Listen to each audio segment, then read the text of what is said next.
Ons is al 8 maande in Ierland. Dit gaan nou na 9 maande toe. Ek kind of kan dit nie glo nie.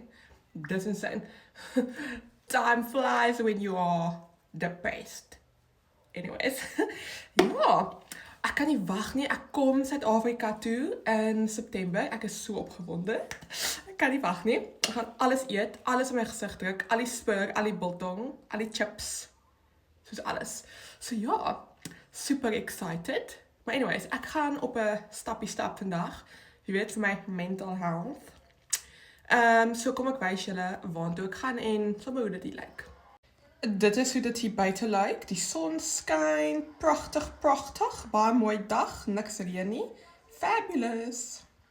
Ons gaan nou stap. Hy gaan draf, ek gaan net stap.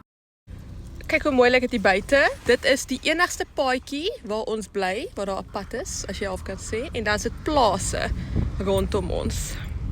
Boere, mense wat beeste en skape het. Hier is nou die dorpie. Pragtig, pragtig. Oral is mooi blommetjies. So hierso was 'n ou treinstasie, so hulle het dit geteer omtrent tot in Mullingar, ek weet nie, dis soos 30 kilos. So dan kan jy nou op die Old Railway gaan stap en draf en dis baie nice. Kyk hoe mooi is die weer, die son. Wag, so dit is die view en die paadjie, daar gaan ek in.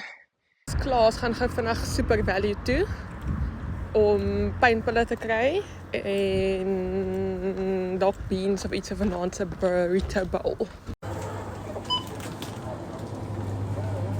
Kyk hoe mooi lyk die sonsondergang en die wolke.